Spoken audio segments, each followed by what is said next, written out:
और इस वक्त एक बड़ी खबर आ रही है। हॉर्मुज स्ट्रेट में एक और कमर्शियल जहाज पर हमला हो गया है। एमटी जलवीर नाम के जहाज पर हमला कर दिया गया है। ओमान की खाड़ी में एमटी जलवीर पर हमले की खबर सामने आ रही है। इस जहाज में भारतीय क्रू मेंबर्स सवार थे और इस जहाज पर हुआ है हमला ओमान की खाड़ी में। और 3 दिन में दूसरी बार जहाज पर हमला हुआ है। एमटी जलवीर में भारतीय क्रू मेंबर्स मौजूद हैं। जहाज में मौजूद सभी सदस्य सुरक्षित बताए जा रहे हैं। जहाज के इंजन में आग लगी है।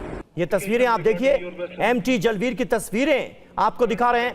लेकिन राहत की बात यह है कि इस जहाज में मौजूद सभी सदस्य क्रू मेंबर्स सुरक्षित हैं।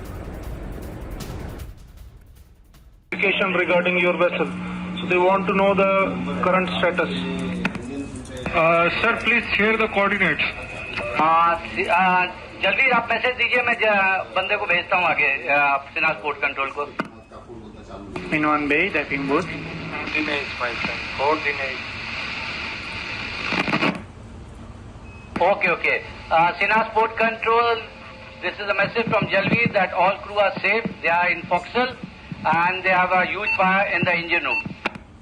Okay. तो लगातार किस तरह से हॉर्मुज स्ट्रेट में जो जहाज फंसे हुए हैं उन पर हमले हो रहे हैं। जिस तरह की परिस्थितियां बनती हुई नजर आ रही हैं वो बहुत खतरनाक है। खास करके भारत की चिंता इस बात को लेकर है क्योंकि इन जहाजों पर तमाम भारतीय क्रू मेंबर्स भी मौजूद हैं। आपको बताते हैं कि 48 घंटे हॉर्मुज में 3 जहाजों पर किस तरह से अटैक किया गया, हमला किया गया। एमटी जलवीर को निशाना बनाया गया।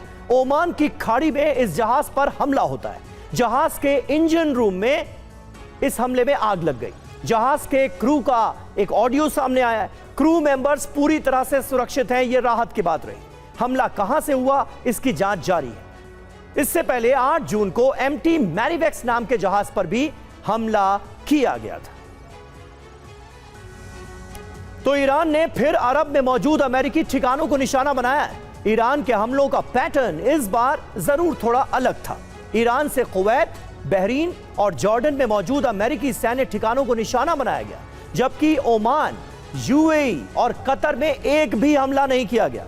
इससे साबित हो रहा है कि हमले ना करने के बदले इन देशों से मोटी रकम वसूलने के दावों में दम है। ईरान ने कद्र मिसाइलों से हमला किया। इमाद मिसाइलों का भी इस्तेमाल किया गया। दावा है कि बड़ी तबाही के लिए खैबर शिकन मिसाइलें भी दागी गई। आईआरजीसी का दावा है कि अमेरिका के 21 ठिकानों को निशाना बनाया गया। ईरान पर हमले के लिए इस्तेमाल हुई जगह टारगेट बनी। ईरान ने अमेरिका के कई फाइटर जेट नष्ट कर दिए। ईरान ने मिसाइल से जॉर्डन के 2 बेस को टारगेट किया। ईरान के हमले अल अजराक एयरबेस और मुवफ्फक अल साल्ती बेस पर हुए। दोनों जगहों का इस्तेमाल ईरान पर हमले के लिए किया गया था।